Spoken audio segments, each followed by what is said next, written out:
Do- Yeah. Hey, live? Hello, everybody. We are live. Excellent. Welcome to everybody who joined us tonight for happy hour. I regret I don't have a beverage in my hand, so I'm clearly not happy hour already. But we're so glad that you are here to talk about redistricting and Colorado's new independent redistricting commissions. Tonight, I have my colleagues here with me. So I'm Amanda Gonzalez. I'm the Executive Director of Colorado Common Cause. We have Jay Rajagopal, who is the organizer based in Denver. And then we have Jennifer Parenti, who is our organizer who's based in Northern Colorado.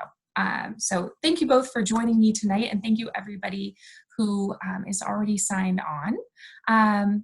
Let's see. Jay, how are we doing on logins? Do we have most folks, or should we give folks a couple minutes? We have about a third of folks, so we could give it another minute, but if you want to go ahead and kick us off with an intro, then I think they'll filter in. Perfect. So in the meantime, if you are new to either Common Cause or our happy hours, obviously these are looking a little bit different these days. Historically, we have tried to do happy hour the first Thursday of every month, and we're usually live.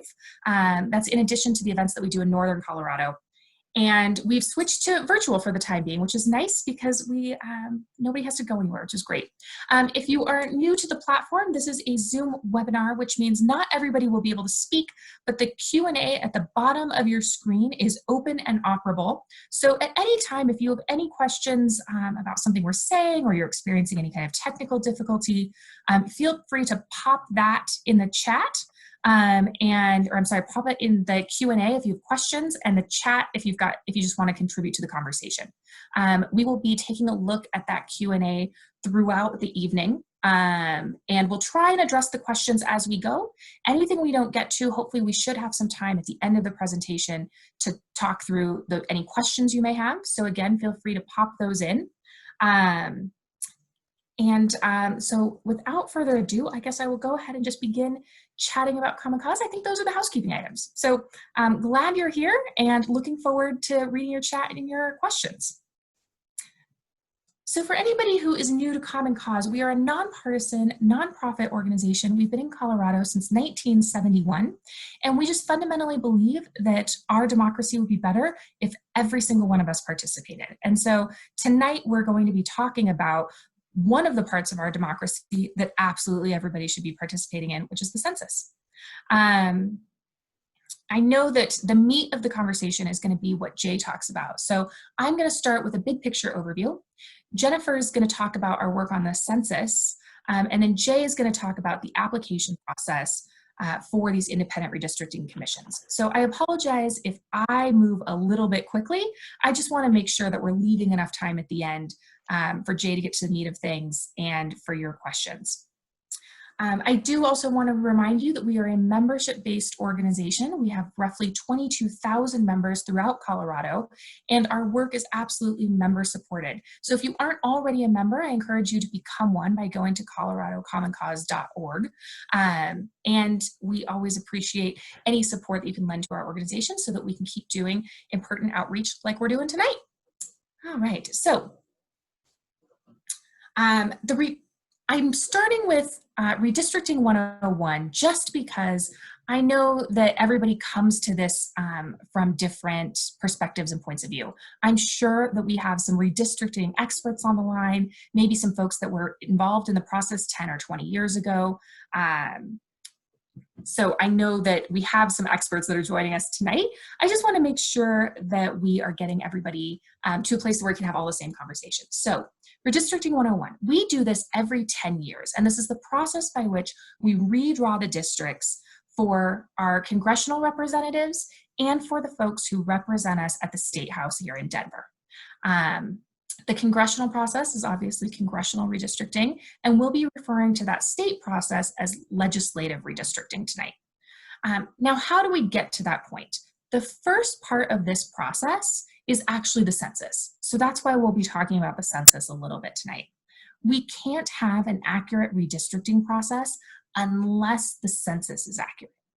Every single one of the districts that we're going to be drawing in 2021 have to be roughly the same size. And the only way that we know that they're roughly the same size is if we counted all of the people in the United States, right? And that's all the people. It's children, it's older adults, it's immigrants, it's citizens, it's everybody. We need to count everybody so that we can apportion and redistrict appropriately. So we start with the census, we make sure that we get an accurate count, and then from there, reapportionment happens. And reapportionment is the federal process by which we decide, or the federal government decides, how many representatives each state gets, right? So we're going to harken back to 5th grade civics here. You'll remember that every state gets the same number of senators, but we get the number of representatives based on population, right? So we look at the population that we just counted in the census, and then we decide how many states or how many representatives each state gets. Once we know how many representatives each state gets, then we draw the districts. And that determines which people are represented by which representatives, right? So that's the process that we're talking about tonight. I just want to mention that the census isn't only about redistricting. It's not the only reason that we do it, but is one of the most important. This is also the backbone of how we decide school policy, where to locate hospitals, private businesses when they're deciding, should I put my business here? They're looking at census data, right? That's the only time that we count our whole population. This is also the way that we determine how much funding we should get for the federal government for important programs like Head Start and SNAP, Section 8 housing. Those sorts of programs that we all rely on are tied to census numbers. So it's really important that we get those numbers correct.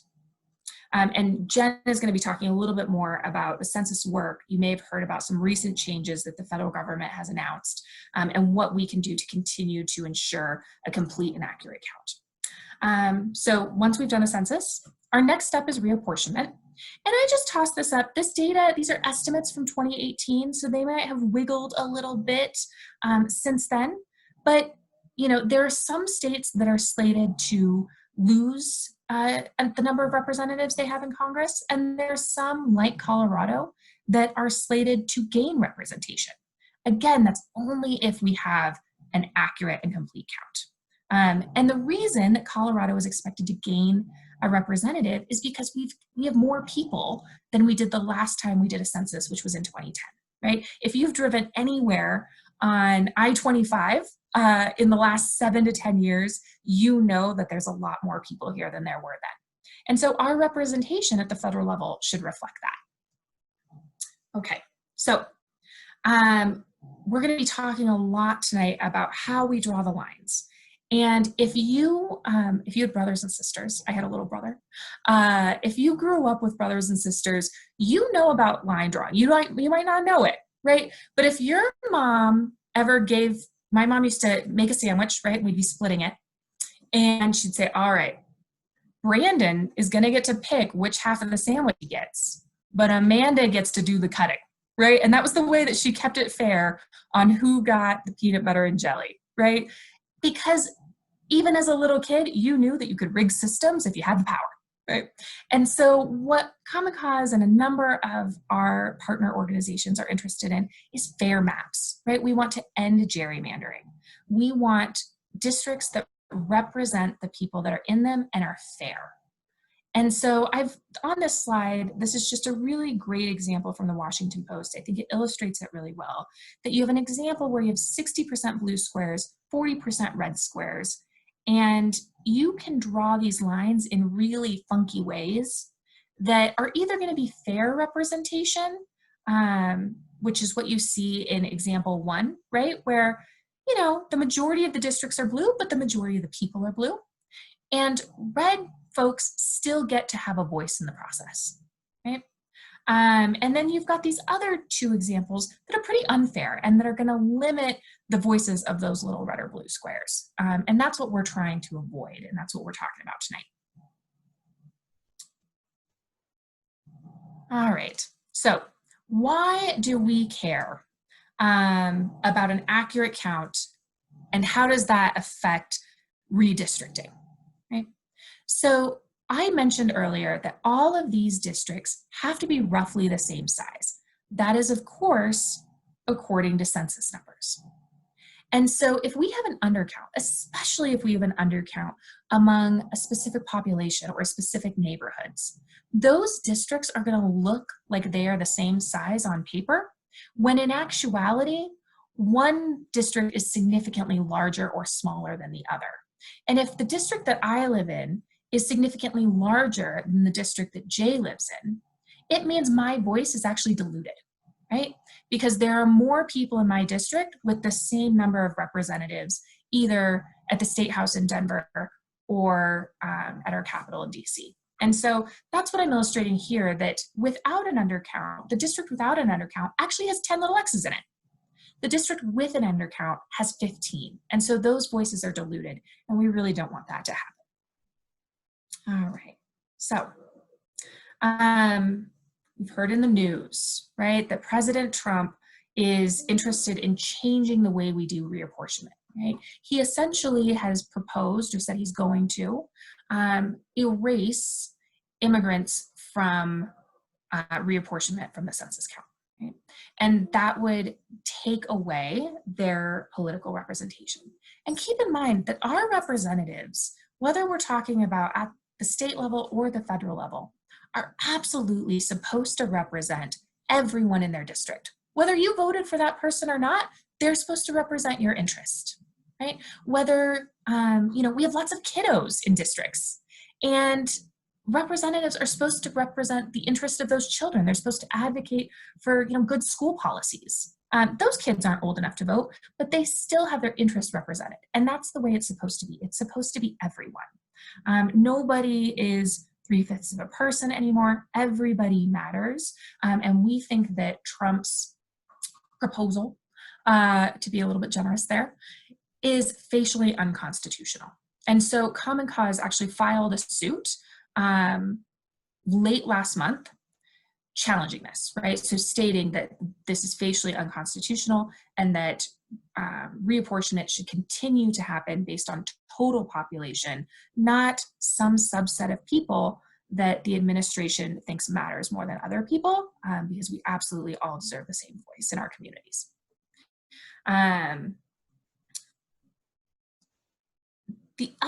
The next piece I want to mention is there's been a lot of shenanigans with this census, and that is, of course, a legal term of art, right? I don't have other words that are polite enough for a webinar than shenanigans. That the census should not be a political process, right? This is the one time that we all participate. It doesn't need to be loaded for one party or the other. This should be fair. And one of the ways early on that we were worried it would be unfair is when there was a proposal for a citizenship question. This grainy picture I put up, my apologies on that, is Hoffeller. And Mr. Hoffeller here is the New York Times called him the Michelangelo of modern day gerrymandering. In 2015, there was a study commissioned by a man named Paul Singer, and he's a billionaire hedge fund manager and a large donor to Republican politics. And he asked Mr. Hoffeller here to analyze the state of Texas legislative districts and to find a way to make a map that would be advantageous to Republicans and non-Hispanic whites. Those are actual words that were in the report. And Mr. Hoffeller said to do that, you would need detailed citizenship data and that you would need to redistrict based on citizen voting age population, right? So only citizens who can vote or are old enough to vote versus total population, which is what we do now. And this really was the impetus for that citizenship question that the Trump administration tried to add really late in the process. Thankfully, that didn't get added. But what it tells us is that from the beginning, there was interest in rigging this system for certain kinds of people or certain parties, right? And that would be wholly unacceptable regardless of the party, right? We want fair districts that represent everyone so that we can all have our voice in government. And these are older maps, but this was what we were worried about when there was a proposal of the citizenship question. So this was an estimate from 2019 that would be apportionment without the citizenship question. And then the next map, and I just want you to see the difference, is with, right? So without a citizenship question, with. And what's important to see here is just that you get different outcomes, right? When you change the rules of the system.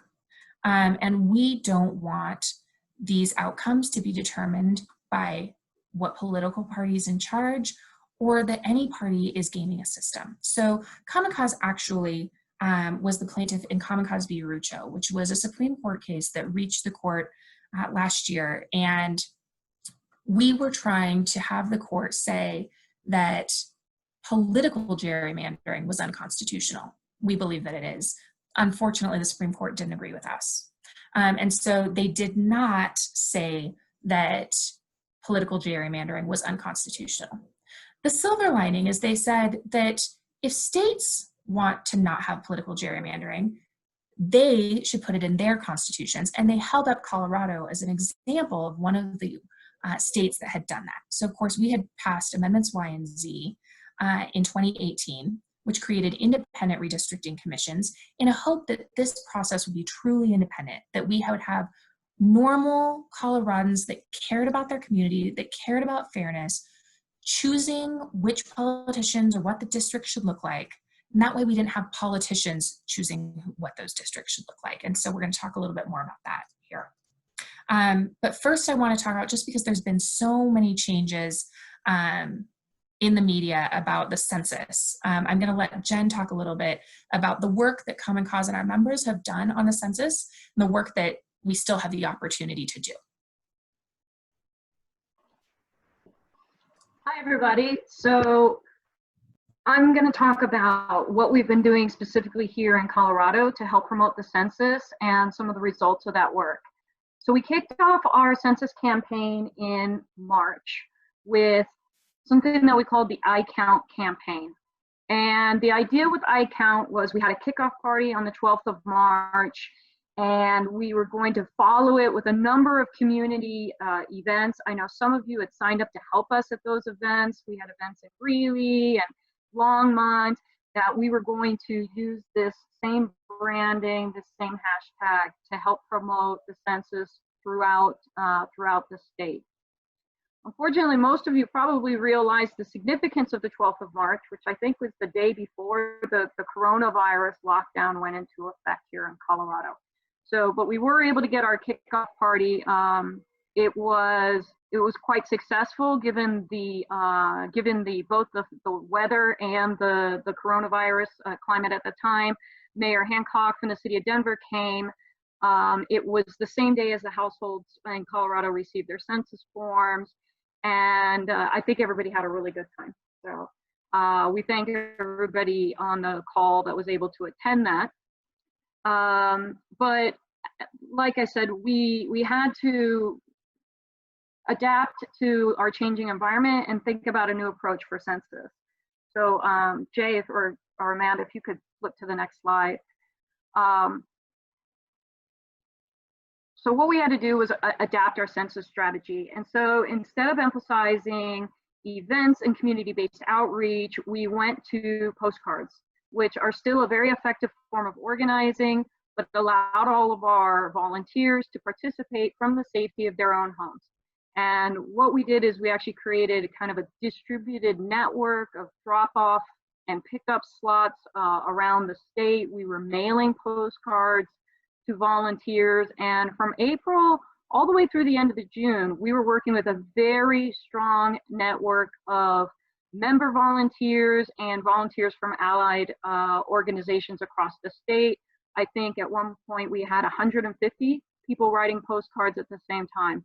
And so we just want to say thank you to all of our amazing volunteers throughout the state who answered that call. In particular, we wanted to thank some of our super volunteers and just give them a little bit of recognition.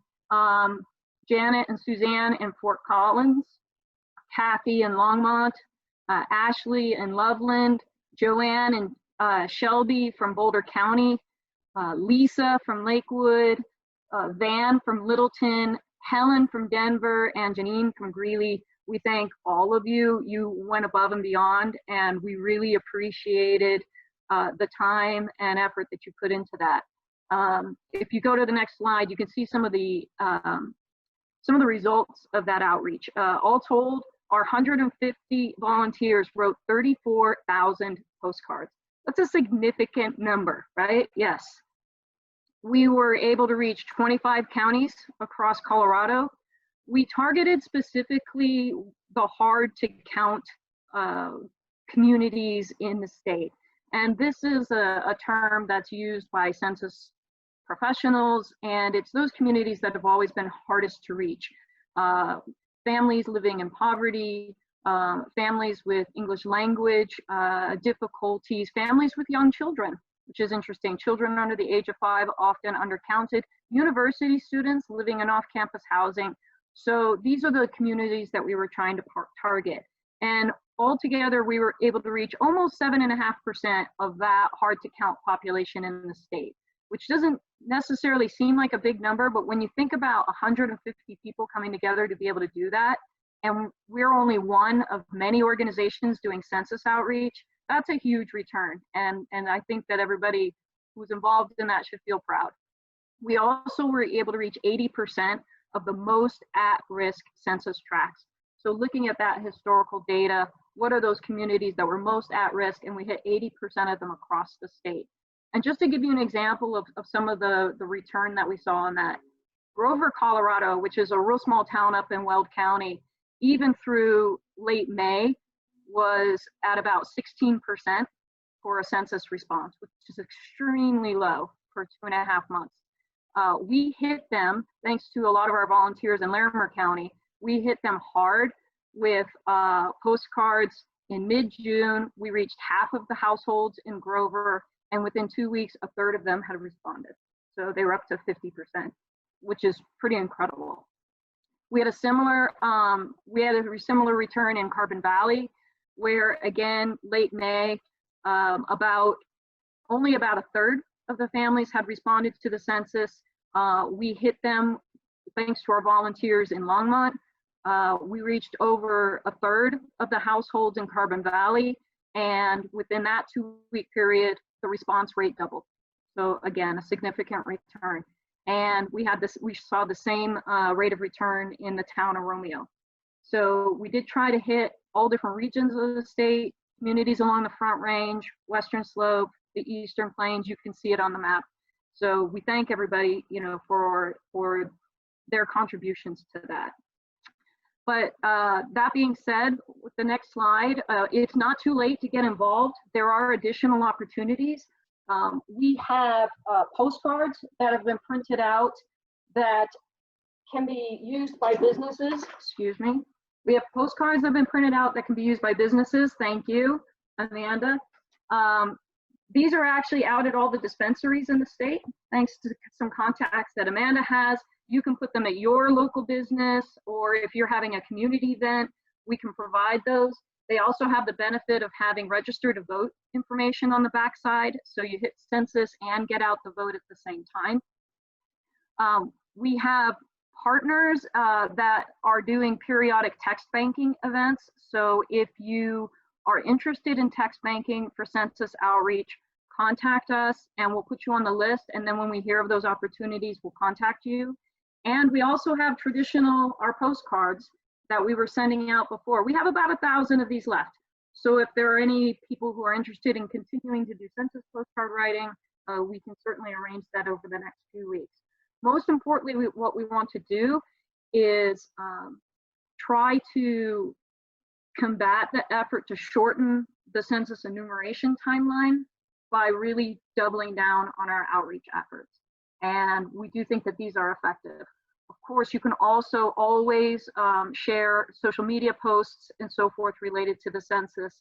The most effective way is to do immediate and specific outreach to people that you think might be at the greatest risk in your circles for not having completed the census. So families, families with young children, families who are maybe in a transition because of COVID. So think about those people in your life that are most at risk and just reach out to them, because it is so easy. I've had people at protests, I've reached out to people at protests and said, get your mobile phone out right now, here's the website and you can complete it. And they did. So it's actually not that hard. I put my email on the slide, jparenti@commoncause.org. So if you're interested in any of these and you want more information, just send me an email and we'd be happy to help. Over to Jay. Thanks. Thank you, Jen. That was awesome. And you know, she's not wrong, right? Talk to everyone you know, because oftentimes people don't realize how important the census is. And absolutely, this is something that you can do, right? Talk to 5 friends, help us write some postcards, help us send out text messages. You know, when I was doing online dating apps, I was like, I'd be talking to people. They're like, what do you do for a living? Oh, I do some of the census work. Have you filled out your census? Here's the link. Got like 5 people fill it out. So yeah, talk to everybody you know, and even those you don't know that well. Something else that we're gonna ask you all to talk about until November 10th is applying for these independent redistricting commissions. So Jay, tell us a little bit more about what these are and how we apply. I would be happy to. So on the next slide, then we have a little bit of the reason for why these independent redistricting commissions are important. Because obviously it's crucial that we put an end to gerrymandering nationwide, but we actually have a mechanism to do that here in Colorado. And one of the major reasons that this is important is because in addition to the obvious issues where people's voices aren't carried over into the state legislature or into Congress, gerrymandering is also something that can have a really serious disproportionate racial impact. So similar to regular gerrymandering, there are a lot of people of color who are packed into tight districts for political gain, or have their communities cracked apart so that they aren't capable to have a single elected official who represents them, and instead those communities are spread so that the community itself isn't able to get a single person who that community collectively voted for. And while self-distribution and white flight have resulted in some concentration in urban areas, there are also pretty clear examples in recent history. On the right, we have a map from a North Carolina case in 2017, where it was determined that their congressional map was pretty wildly split apart, so that on the top, those areas are divided up and look sort of like that salamander thing, so that those are communities of color where maybe in District 4 they would normally elect somebody to Congress who would represent the Black community, and instead it's split apart so that that isn't really an option. And obviously, for those who don't know, this is illegal under the Voting Rights Act of 1965. It's illegal to intentionally draw districts, diluting the voting power of protected minorities, and it's a violation of the Equal Protection Clause under the 14th Amendment. So when there are coherent groups and cohesive groups that are likely to get representation and maps that distort that, obviously that's something that we can fight against with independent redistricting. And on the left is just an example of why this is going to continue to become an escalating issue as America diversifies. And already we're starting to see this in Colorado. We're not a snowdrift anymore. You can see that in Adams County, there is a percentage decline of roughly 10 to 20% of the white community in Adams, which means that over time, that's a community that will continue to grow in power and be able to elect more representatives and a more diverse coalition. And it's important that we protect that right. And then on the next slide, one of the reasons that we're able to solve this in Colorado is because our state actually had the foresight to fix redistricting before the 2020 census. So in 2018, amendments Y and Z were on the ballot. They passed overwhelmingly with voter support, with over 70% of the vote. And what those did is, in the prior system, political insiders got to choose who would be controlling the redistricting in our state. So the people who made up our redistricting commission in 2010 were appointed by the governor, by Colorado legislators, and by the Colorado Supreme Court Chief Justice. And what this does instead is it makes sure that citizens are the people, or not citizens, but voters and people who make up Colorado and actually represent our diversity as a state are the ones who are doing this redistricting. So you can see in the bottom left here, some of the examples of districts that were made in the 2010 cycle.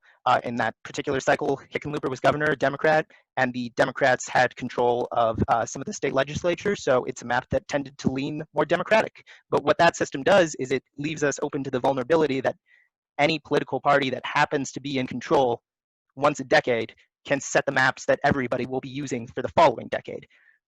But fortunately, we are moving past that, and now there are a whole host of new people who can join the commission. So on the next slide, who can join the commission? Probably you. If you are a registered elector in Colorado, which just means that you are eligible to vote, you voted in Colorado's last 2 general elections, and if you've been either unaffiliated for 5 years or more, or affiliated with the same political party for 5 years or more, so a Democrat or a Republican or elsewheres, then you are most likely eligible to join the commission because you meet the basic criteria. However, there are some people who are disqualified, but fortunately, because of the way that our legislature set up this system, then they are a pretty different set of people than the general public. So if you go to the next slide. Well, and a couple questions that I just thought we'd address as we were going forward. How many commissions are there, and how many people are on them?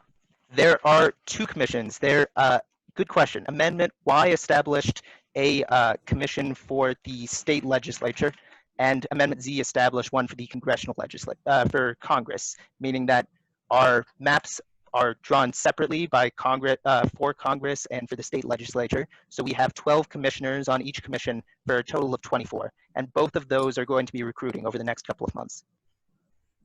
And then one more that's timely. Thank you, Franna. I'm probably messing up your name.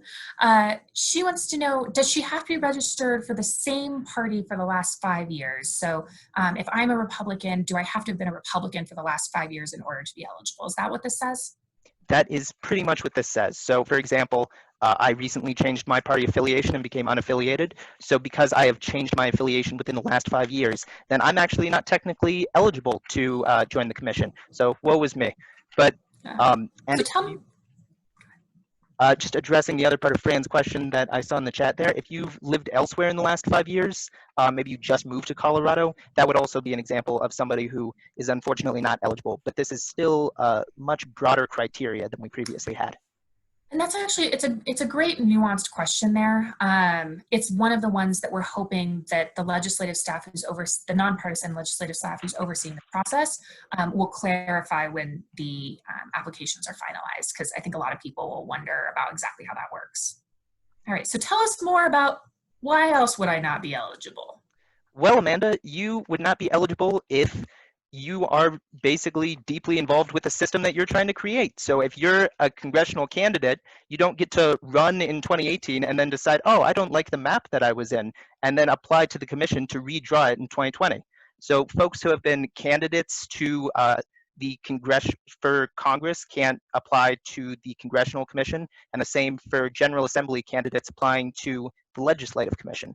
It also includes people who have been paid by these candidates or their campaign committees or in office by elected officials who are their employers. So if you're a legislative aide at the Capitol, then you can't turn around and decide, I really want my boss to have a good election next year and try to join the commission. So just generally folks who are elected officials at a variety of levels, the federal, state, county, or municipal, if you've been a professional lobbyist, or if you are a elected party official. So if you don't understand what all of this means, that's totally fine, because that probably means that it doesn't apply to you. But the basic gist here is that folks who are deeply involved in the process as candidates, elected officials, staffers for them, lobbyists for them, or other sorts of people deeply involved with the parties are excluded from this process, so that we can have a truly diverse and representative coalition of commissioners here who will be able to draw maps for Colorado that represent all of us. And I understand that, you said if I'm a PCP level person or above, I'm ineligible. If I've never been involved with my party and I don't even know what those words mean, am I just too dumb and I shouldn't apply? Is that what that means? You are absolutely not too dumb. What that means is that folks who are above the precinct level, who are working deeply with their parties, who maybe if you're the vice chair of the Republican Party, then you're the type of person who would be excluded. But if you don't know what a PCP is, if some of these terms look really unfamiliar to you, that's because you aren't in the very specialized group of people who this is trying to weed out. So if you're confused, then that's pretty okay, because what that means is that you're not the person who we're concerned about. Thanks. So tell me about the process. How does this work? How do I get on? So of all of the people who apply to both commissions, then there's a winnowing process that occurs over the course of several months.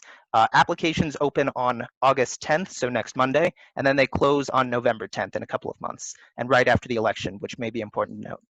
But in that time, all of the folks who have applied are going to have their applications checked to make sure that they're eligible and that they're not disqualified. And so long as you are eligible and not disqualified, then what's going to happen is a panel of 3 retired judges is going to meet in November, and having been appointed by the Chief Justice of the Supreme Court, and they are going to, with some staffing help, draw by random lottery the first group of people who are going to make up the independent commission. So by doing it through a lottery, that's intended to be a more fair, equitable process that gives everyone a chance.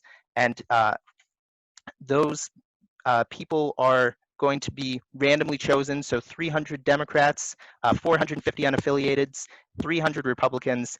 And then from that pool, then there are going to be judges and staffers who review these people to try and determine who they think would be a good commissioner. And you may not necessarily have a lot of specialized knowledge, but what they're looking for here is people who are deeply involved in their community, who understand their community's needs, and who understand where those needs might be interrupted by a certain unfair process in the map making. So if you are invested in your community, if you have analytical skills that you think you can bring to bear here, then this is a really great opportunity for you to help. So these folks are taken down to 50 Democrats, 50 unaffiliateds, and 50 Republicans, and then at random, 2 commissioners each from those sections are chosen out. So that makes up the first 6 commissioners out of the 12 for each commission. So from this is the same process for legislative commission as it is for the congressional one. And just to clarify for folks, these buckets of 300 Democrats, 450 unaffiliated voters, and 300 Republicans, what this is assuming is we're assuming that we're going to get a whole mess of applicants, right? So if they're in California, they did a similar process in 2010, and they had upwards of 30,000 people apply. I would cry tears of joy if that happened in Colorado, because that means that we are all really engaged in this process, right? So if that happens and we get those 30,000 applicants, this is kind of the first tiering down, right? Where the judges are only going to have to look at a random set of 300 Ds, 450 Us, and 300 Rs. To do their evaluation to get down to that 50. So just to clarify, if you're like, how do we start with these beginning numbers? Okay, so thanks for a clarifying question on the unaffiliated voters. Mm-hmm. If I am a Colorado voter, I voted for 20 years, I haven't changed my party, I voted in the last 2 elections, but I have and always have been a libertarian, for instance, or a member of the Green Party. Do I get counted in the unaffiliated pool, or am I sort of not in this process? Well, Amanda can correct me if I'm wrong, but I believe. Do you mind if I field it? Go for it. Yeah. So unaffiliateds mean not affiliated with any party in Colorado. So unfortunately, if you are registered with a Libertarian Party or a Green Party, you are not eligible to apply through this process. And part of that is because there's unfortunately, such a small percentage of Colorado voters that there wasn't a great way to have this process still be representative of voters in Colorado. That being said, that doesn't mean that those folks, or if you're registered as one of those parties, that you shouldn't participate or that there isn't room for you. All of these meetings are public, and we absolutely need public comment throughout the process. So that is one way that everyone can participate, even if they aren't eligible to apply for the commissions themselves. The next part is that we're going to talk later about communities of interest, which is really this process is an art and a science. And I think one of the more artistic parts is this community of interest part. Jay's going to talk about more of what those are, but we're going to need people testifying about their own communities of interest. And regardless of party affiliation, you should absolutely be doing that. Finally, everyone is actually eligible to submit maps. And so, groups of libertarians or groups that comprise all different kinds of affiliations absolutely can create maps and submit them as part of the process. So there are lots of ways to participate, even if for a number of reasons you might not be eligible to apply to the commissions themselves. All right, we've interrupted you for far too long, Jay. Tell us about how we get our second 6 commissioners. Yes, so the first 6, as we just went through, are chosen by that winnowing process, and then the second 6, the Democratic and Republican parties have a little bit of input here, where from the original pool of folks, so if you're a Republican, then the majority or minority leaders, whatever the party leaders happen to be in at the time, will actually choose 10 Democrats and 10 Republicans and present them to the judges for a final decision. So this gives the parties a little bit of influence about who is representing them, but the panel of judges is still choosing from this assortment. And then for unaffiliated who don't have a party structure to do that, then it goes directly from 450 unaffiliateds who come down from the pool, and they are picked by that panel of assorted judges. So this is how we get the second 6 commissioners for each commission for a total of 12. And in addition to selecting commissioners for a variety of qualifying criteria, the commission is supposed to reflect Colorado's racial, ethnic, gender, and geographic diversity. So at least 1 commissioner is registered to vote in every congressional district. There can't be more than 2 commissioners from any one district because Colorado has 7. And at least one of the commissioners has to be from west of the Continental Divide. So there are a lot of safeguards in here to try and make sure that we have a diverse commission of folks who have applied to the process and been winnowed down both by the parties and by random assortment. Jay, this sounds like it sounds really exciting. I like power. I would like to have the power to draw all those maps. That sounds great. Is this an easy job? Is this going to be like 2 meetings that I have to go to? And are they going to pay me to go to those meetings? They are going to pay you to go to those meetings. However, it is a lot of meetings, and this is a serious time commitment. The process of the commission doing its work from the beginning of applications next Monday to its conclusion is a year and a half. So the constitutional deadline to actually have the maps finalized, the commission's work is done, they are disbanded and free, is December 31st of 2021. So there is a long process over the course of several months. And the next slide, you can actually see some of I think it's 2 slides. some of what that looks like, because as you can see here, then the Chief Justice chooses that panel, and then it takes about 2 months for the commissioners to be selected in full on January 29th. And then the initial meetings begin in February of next year to set up the commissions to start running. And you do get a $200 per day, $200 per diem for each day that you are actually in meetings. But there's a lot of prep work here, and it is a serious time commitment. So from now until December of next year.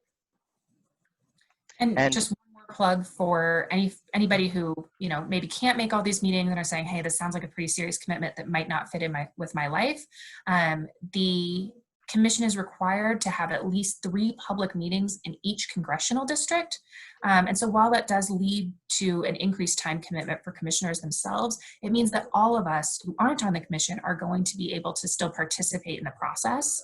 And so I hope that for everybody on this call, even if you aren't able to apply or you aren't selected, I hope that you will still participate in the meetings that happen, particularly in your district. There are a lot of different ways to be involved, even if you don't have the ability to be a commissioner. You can submit your own maps, or you can encourage friends to do this. Do you have a friend who loves maps and data and you think might be great at this? Then maybe they've found their life calling. So once the commissioners are assembled, then they have some pretty broad criteria for drawing the maps. And like Amanda says, this is both an art and a science. So here's that phrase, communities of interest again. And what that means, it can be a variety of things. So as we talked about with the Voting Rights Act, it's important to preserve communities with racial, ethnic, or language similarities who might feel that they deserve representation and who are cohesive enough that if the map is drawn correctly, then they should have it in the state legislature or in Congress. Of those communities of interest, that also includes folks in different regions. So, for example, it would be pretty odd to draw some sort of map where folks who might have issues with access to water are sharing their same legislators with folks who maybe don't have those same interests. So communities that have shared environmental needs, people along I-70 who might have strong opinions as a community on development, or other things of that nature that can really shape what type of legislators and congressmen are coming out of these maps. And of course, political subdivisions, it is generally a good idea to try and keep together cities and towns that where these people are living together and are a community. The other two criteria here are for the districts to be as compact as possible and as competitive as possible, but that in some ways takes a backseat to making sure that these communities are preserved. And obviously there are some areas where that's not entirely going to be the case. You probably can't draw Parker in a way that's going to lean Democratic or Boulder in a way that's going to lean Republican. So trying to make sure that their communities are represented while also being compact and competitive is overall a wide array of things that these commissioners are going to have to consider. But it's important to know that for the first time in Colorado history, legislators aren't going to have their finger on the scale here to protect incumbents in Congress or in the General Assembly. So we'll finally have a system where these communities are put first and forward. So, you know, I already talked about how I want the power. So obviously they're going to select me. When I get on the commission, how do I know about all of these communities of interest, right? Like I live here in Edgewater and I know about my people, but I don't know what's happening maybe on the Western Slope. How do I know that if I'm a commissioner? Well, that's what all of the public comment meetings are for, and why the commission is going to take so long to travel across the state, make sure that they're taking input from as many people as possible. Because while we have made substantial improvements on this system, and independent citizen redistricting commissions are a big step forward, there's still only 12 people for each commission, and it's pretty unrealistic to expect that those 12 people are going to be able to understand every single square inch of the state and every community in the state. So even if you can't join the commission or you don't think that you're going to be able to apply, that's why this is still truly a citizens commission. You should continue to provide public comment wherever you can. Maybe like Amanda said, you want to submit a map. Just be sure to try and bring your community's interests to the commission so that we can have a map that represents you. And here we have a few other things that you can do besides applying to join the commission. Obviously, you can encourage others to apply. Like I just said, you can participate in the public comment process. Be sure to monitor the maps as the commissions are developing them, and you can submit your own maps. And if you know a community group that might benefit from this information, then reach out to us, because if, for example, you are in a farmers union or with Black Lives Matter or any other sort of community group that you think has a significant interest in how these maps are drawn, then we want to make sure that you feel you're represented. So reach out to us at Common Cause, and we would love to talk with you about how you can apply and help guide you through that process. Jay, there's a question in the chat about the president's recent announcements with respect to the census timelines. Now, he's brought the timelines back in, but if that decision is reversed and the census numbers are delayed back to, you know, basically coming in early 2021, how's that going to impact the timeline that you showed for this commission? If the census is delayed, then obviously that poses problems, but and we'll send out some more detailed information about the timeline after the event. But the census data actually starts to take effect around, I believe it's September or August of next year. Is that right, Amanda? So making sure that. So we. Go ahead. Go ahead. No, Jay's absolutely right? That there are other states where changing timelines puts them in a pickle, also a technical term. Is not necessarily the case for Colorado. We should still be able to meet all of these timelines, even with the census data being pushed back. And we think that there are a number of pretty good reasons why that would be beneficial. I think, as we've discussed, having accurate census information is really the backbone to the rest of this process being fair. And so there are a number of reasons why some of that might be a good thing, but we should be able to meet these constitutional required deadlines either way. The other thing that I want to highlight is Jay gave a number of deadlines as he was kind of outlining that flow and the process of how commissioners were selected. And you may have noticed, I know some of you are smarties, you may have noticed that those are a little different from what's on the screen now. What's on the screen now is the timeline that is put forward by the legislative staff, and it's ambitious. And there's some later deadlines that are constitutionally required. The commission has been set up along these timelines to beat the constitutional requirements. Another question that came in through the Q&A is, for that second pool of applicants, that panel of retired judges that is appointed by the Chief Justice, they're actually going to review all 450 applications and nail it down to 2? Yeah, I mean, that's better than 30,000, right? Right, fun time. But this is the reason that we need really diverse applicant pools, is we need to make sure that those judges have lots of people to pick from, that they've got a really good pool of all different kinds of Coloradans that represent all different kinds of interests, so that we get fair maps. And they won't be able to do that unless they have that robust applicant pool. One of the questions that was submitted in advance of the meeting, actually by one of our census volunteers up in Colorado, so thank you, was, what will the impact be of stopping the census at the end of September, specifically here in Colorado? How do we think that that's going to impact our state, and perhaps the status of our state with respect to the rest of the nation when it comes to apportionment? Yeah, I won't lie, I think it makes a lot of us nervous. That I don't know that any of us would have predicted an international pandemic while we were all trying to complete the census. And so, as Jen mentioned, lots of community groups, us included, had all of these in-person meetings planned, all of this outreach. We were going to be knocking on y'all's doors, and we weren't able to do that. And so, we all got creative, and we pivoted to ways that were social distance friendly. But we are going to need all of you to help make it happen, to make sure that we have talked to every one of our neighbors, right? And remind people that if you don't want somebody knocking on your door, right? Like, that's not 6 feet away. Fill out your census. You can do it online. You can still do it. Tell your neighbors, tell your friends, post on your social media, because that's the way that you're going to keep from getting your door knocked on. That's the way that we're going to get a complete count. And that's the way that we're going to get fair redistricting. Awesome. What, are we okay? How are we doing on questions? Can I keep going? We don't have any Q&A in the Q&A or the chat. So if you have any other questions for either me or Amanda or Jay, please submit them.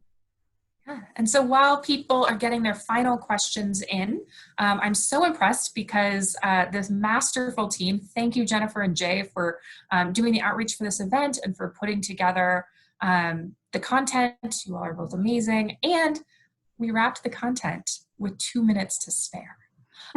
So I will just make a final plug that please go to coloradocommoncause.org, where you can be a member, where you can contribute to the work that we're doing. We would love to do more outreach, particularly around the census and redistricting.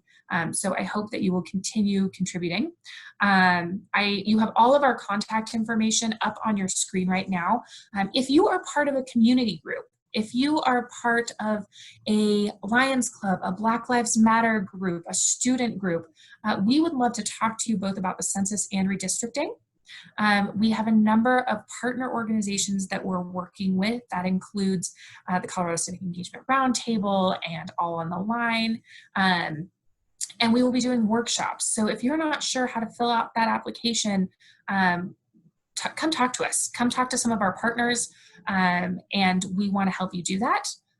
So we want to help you tell all of your friends and family about this process. So again, if you have a group that you think would benefit from hearing about this, and maybe it's not on their radar yet, please email one of us, in particular, Jay, if you're kind of Denver Metro, Jennifer, if you happen to be in Northern Colorado, because we would be happy to come chat with you about this work as well. And Joanna Clark just reminded us that we should post a link to where the application is going to be on Monday. So thank you for that. Again, the application goes live on Monday. We'll put in the chat right now a link to the state's website. What is there now is only example applications. The real one will go live on Monday. It will be open until November 10th. And then one more thing, if you wanted to be on both, commissions, so sorry, you can only be on one. But if you wanted to apply to both, you'll need to fill out that application twice. Right now it is not slated to be one application, but that may change when they finalize it as of Monday. We had another question come in that I want to address. Robert says, this seems like it takes a bit of skill. Is there support? How will that work? So the commission will get to make some of its own rules. They will have the ability to get support. So that might include legal support, right? Maybe they retain an attorney. So there will absolutely be support. You do not have to have a PhD in redistricting in order to do this. And in fact, if you're somebody that cares about fairness, you care about building consensus among commissioners, and you know your community really well, you're probably more qualified than you think you are. But I agree that this is a lot of hard work. You're going to be looking at a lot of detailed information. You're going to be taking in a lot of community input. And it's not just as simple as getting out a ruler and drawing some lines, that's for sure. Well, with that, I just want to thank everyone again. I want to thank our outreach, census, and redistricting experts. So thank you, Jay and Jennifer. Thank you, everybody, for being here. We will be sending out some follow-up information if you want to have a deeper conversation about applying, if you would like us to do outreach to community groups that you are with, or if you just want to get more involved with Common Cause. So be on the lookout for that follow-up in the next couple days. And again, please don't be a stranger. Don't hesitate to reach out. We would love to connect. So thank you very much and have a wonderful night, everyone.